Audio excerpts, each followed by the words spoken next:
Okay, guys. So I don't know if you saw on my last video or not, but I was smoking my chain and bar. So I needed to increase the oiler, and I realized, well, I'm all the way oiled up. I'm all the way up against the stop. Now, they have a stop in there that I can beat down and go past to get it to go all the way up, to turn the oiler all the way up. Now, why would they put that in there? I have no idea. Somebody please tell me why Stihl would do this. Well, we're going to fix it.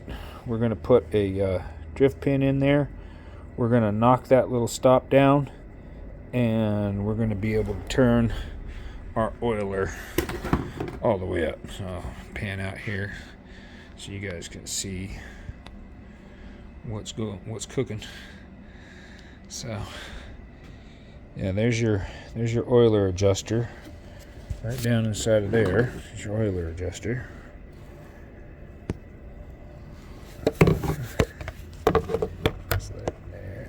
There you go. There you can see it. There's your oiler adjuster. But it's all the way adjusted. And as you can see, right there. Right there. There's a little stop that I need to get in. Okay.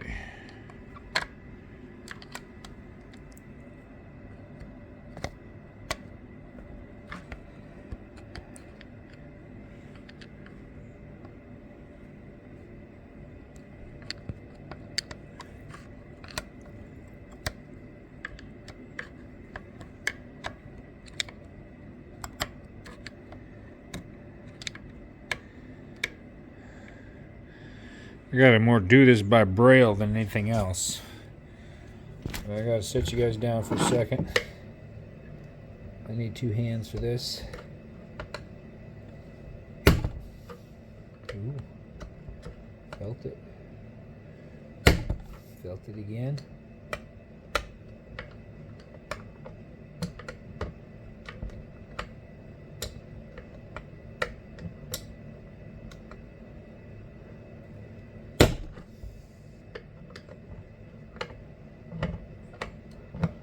There.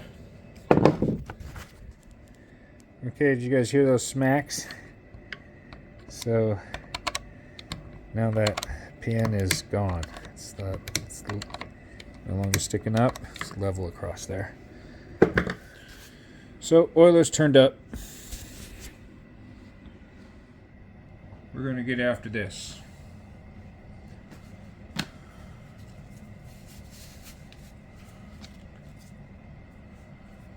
Okay.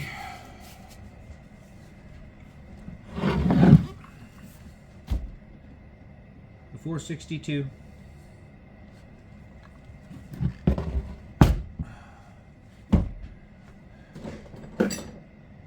It's been beautiful so far. Beautiful.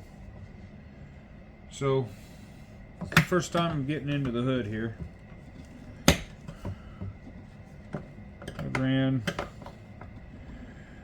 probably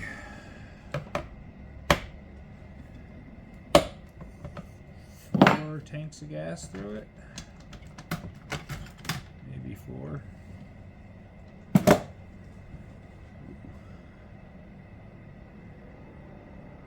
you guys get a peek in there.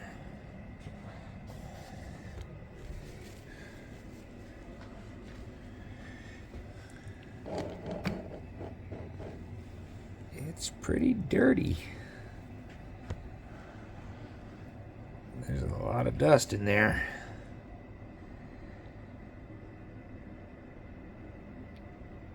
So those wires there, that's how you know you got an Emtronics.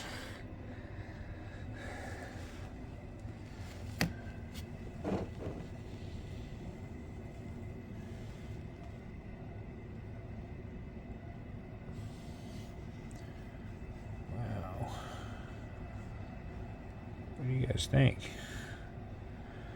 about that?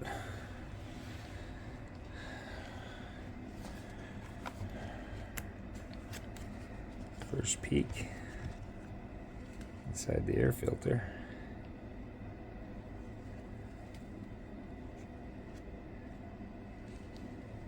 Looks pretty dirty in one particular spot. Let's see if I can straighten you guys out here.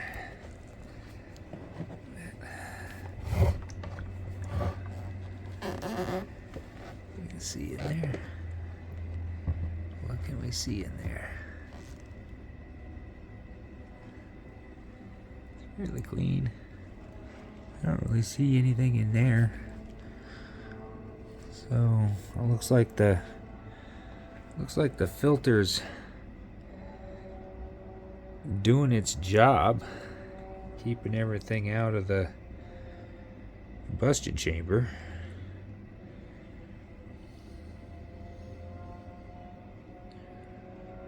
Yeah. Let's get in there and clean it up. Okay. Scrunchy.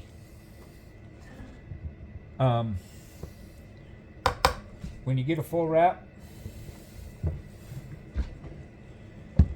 you need to have one of these miniature scrunchies, so it fits underneath the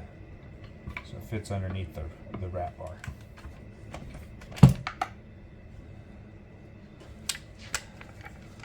Love these captive bar nuts. So it's pretty dirty. So that looks pretty dirty.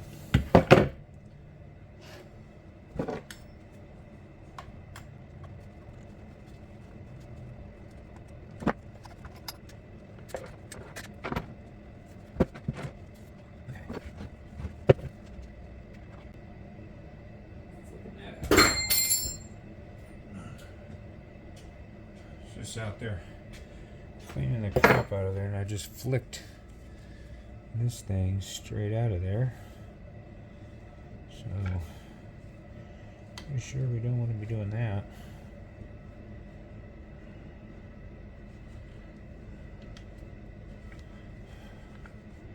Pretty sure we want to keep those there. Got a little bit of wear on them. Might need some new ones here pretty soon. Check the ones on the other saws.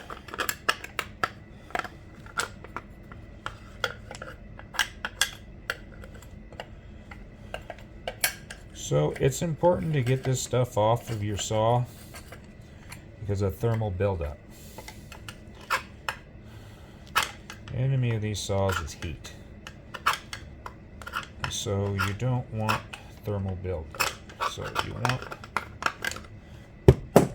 saw to dissipate as much heat as possible, and it's going to retain heat with all this insulation in there. So get all that insulation out. You don't need insulation in a saw.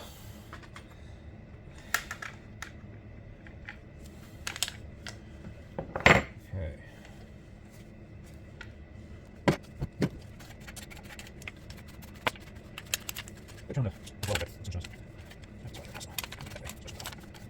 Alright. It's better, huh? That's going to be an issue, huh? I don't want to keep falling out on me. So, I have to do something about that.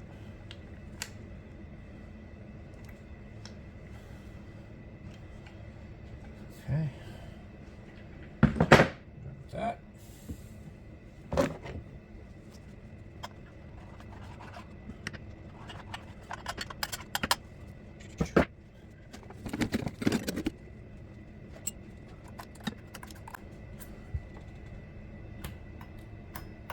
Make sure you get all the compacted sawdust out of your brake. You want to maintain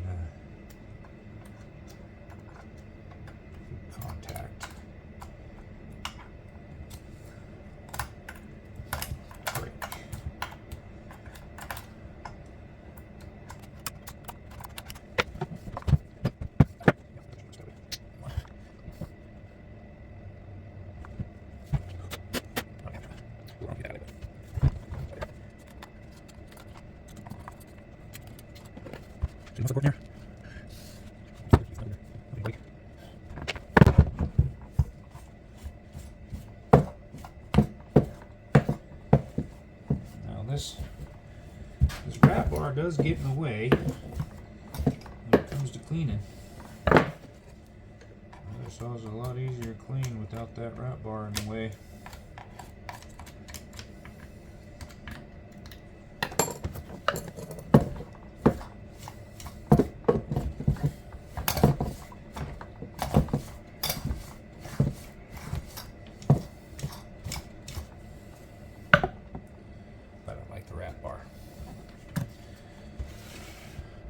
But not all your saws need to have a rat bar.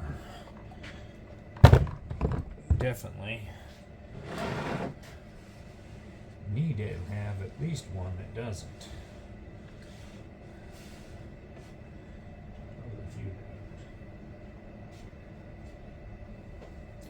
I'd say you only really need one.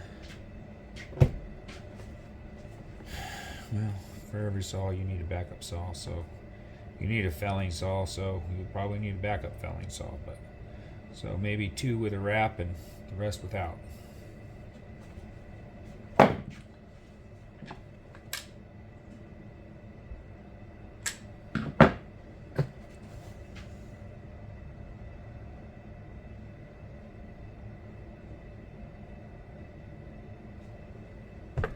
Yeah, pretty much. Okay.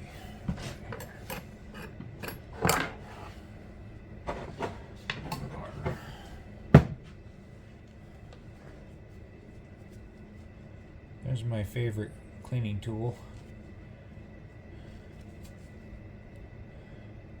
Stole it from my wife's kitchen. Still lots of stuff from my wife's kitchen.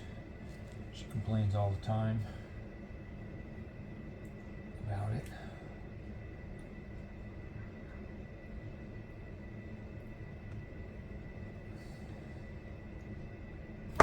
But you know what? It's my kitchen too.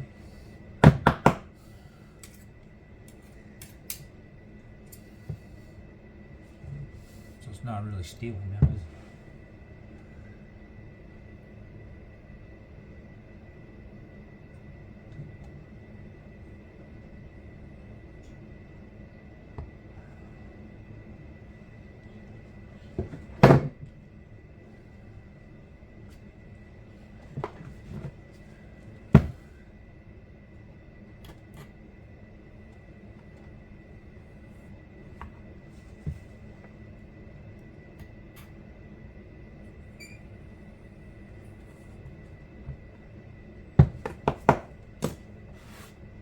I don't know if you saw how slick that was, but dang, that thing looks good. Nice little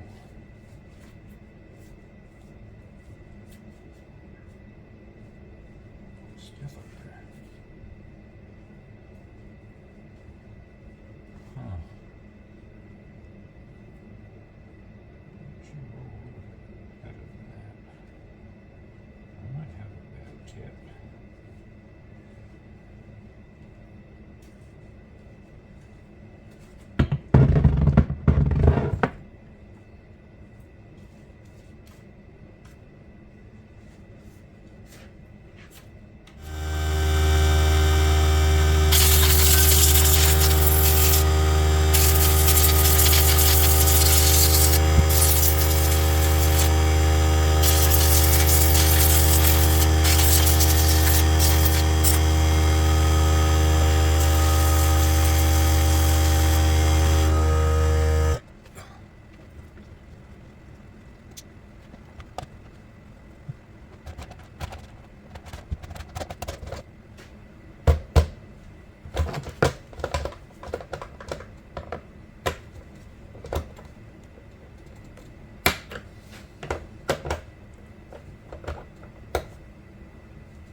Already got a ding on my brand new saw. Don't even know how that happened. Maybe it rolled over in the back of the truck, I don't know.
the sprocket. I almost got that on there off the sprocket.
Okay, got the pitch off the handle.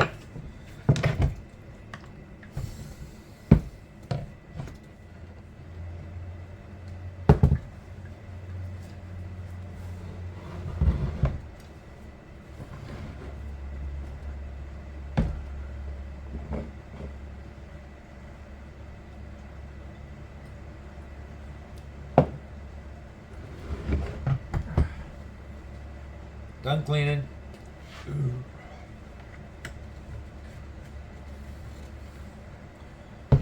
Now, when I clean my saw, I don't get into this part every time. I go into here like every maybe third time. Tell me if I'm making a mistake by doing that. And the reason why is because of my scrunch. I don't have the right end on my scrunch for taking that plate off. So, I mean, I do have one. It's just maybe this is easier. No, see, screwdriver scrunches.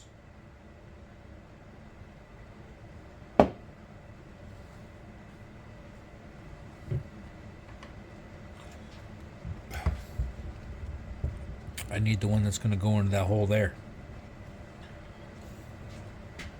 Now I'll probably have one of those around here somewhere. But like I said, it's just an inconvenience thing that's keeping me from getting in there and cleaning that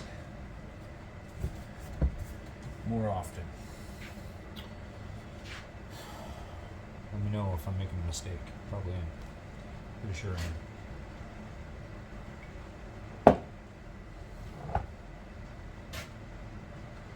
Okay,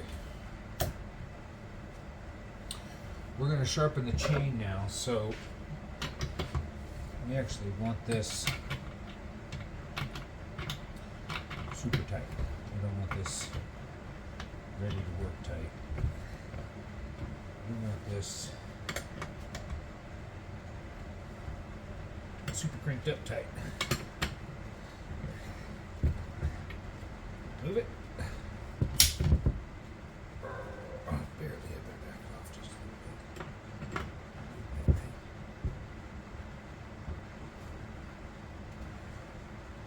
Oops.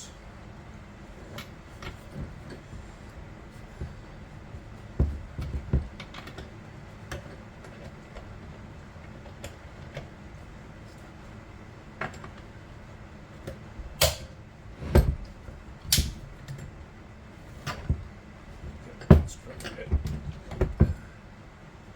There.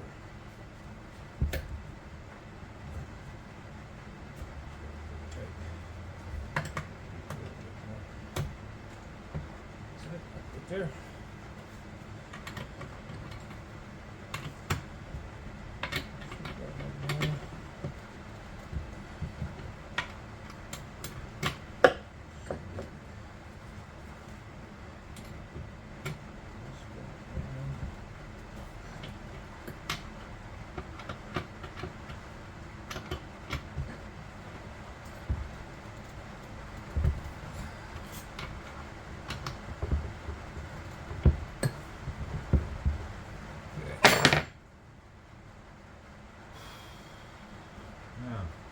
Sharpener.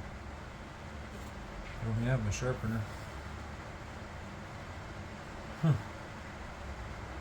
Go figure. Well, set that one aside. Got this sharpener right here, so this is the other one we need to go through. So let's go through it.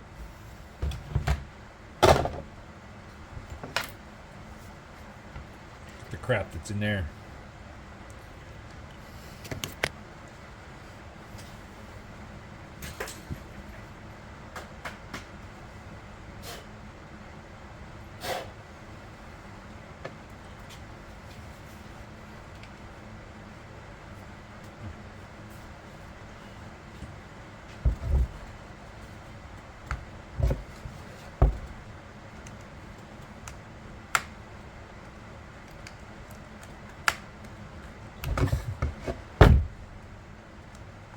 You gotta have little fingers. Get in there, no gloves on. That was dirty.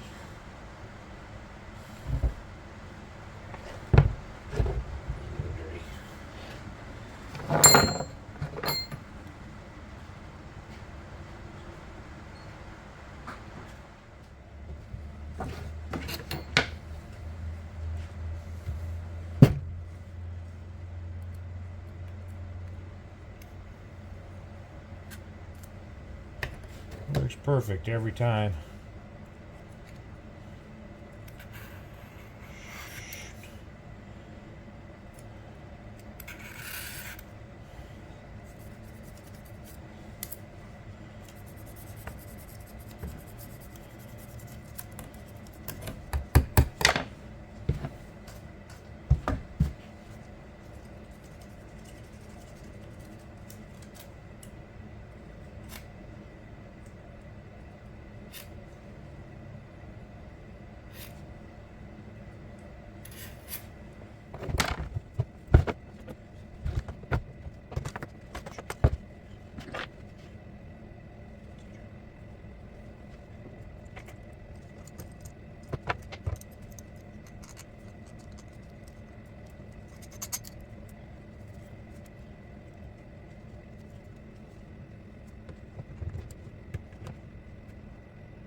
Thing's super easy. You just go with that way the arrow tells you to go. You find the bar, you find your file that fits in your groove, and then you just match it up with these angles. So from stop to stop, from angle to angle, it's pretty darn easy.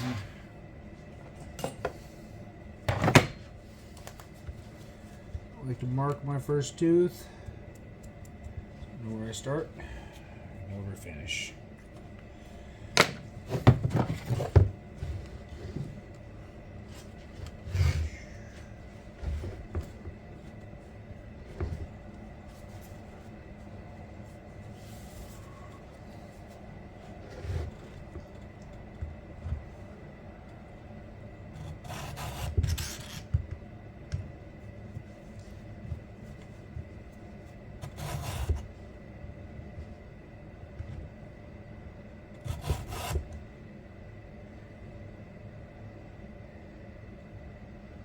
And it's this sharpener's great. It takes down the raker at the same time. That's why you want to have a little downward pressure on. I like to put my 2 fingers up here so I can put a little downward pressure on it, so I make sure I get the raker good.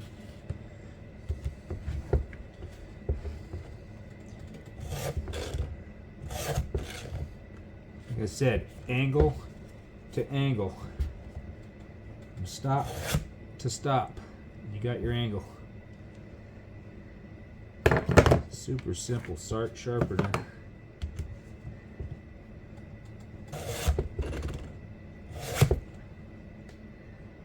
And I only need to take a couple of strokes each time.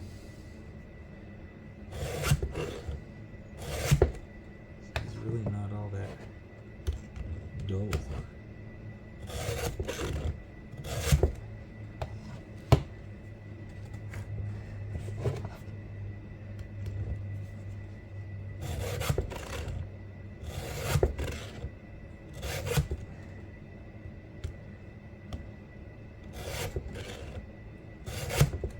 Now I sharpen that one a little bit more because not that it was more dull, but that there's more tooth on this than I see on the rest.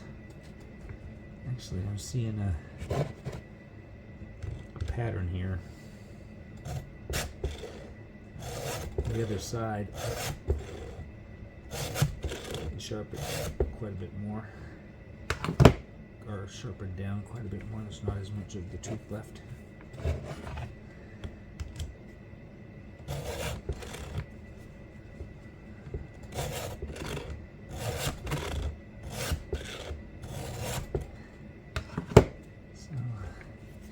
Gotta be fairly aggressive on this side. I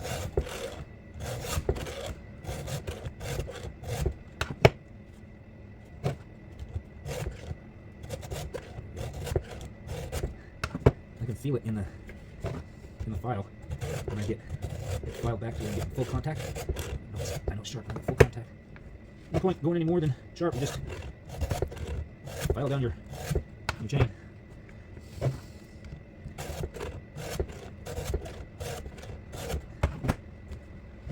Green. Let me try to mark the first one on the green.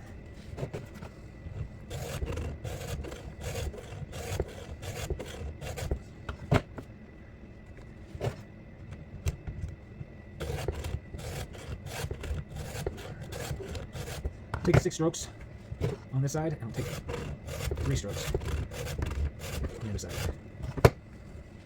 There's my first one.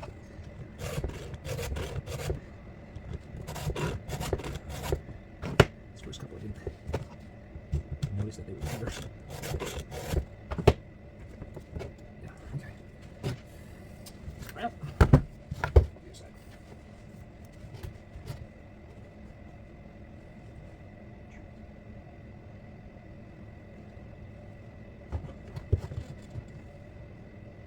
You can see, check around the other side.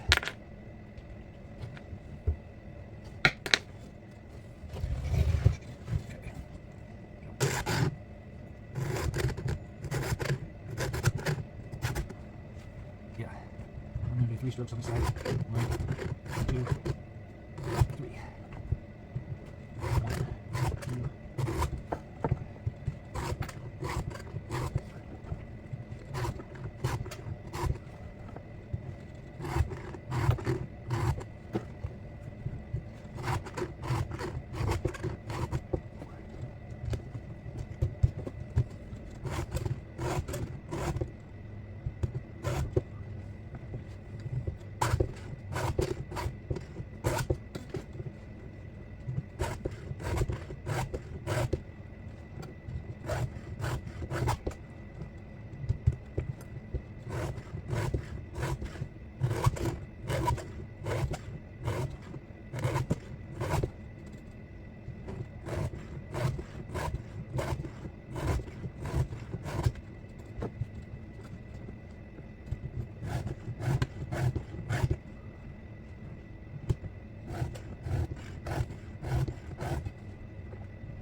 Okay. That's one saw down. Good to have that back in service.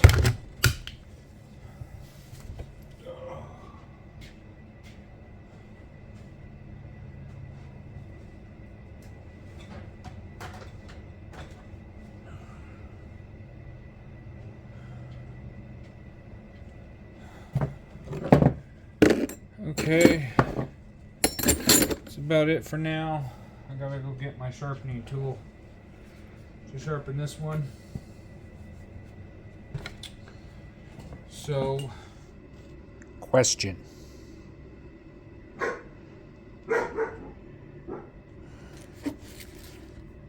See that raker?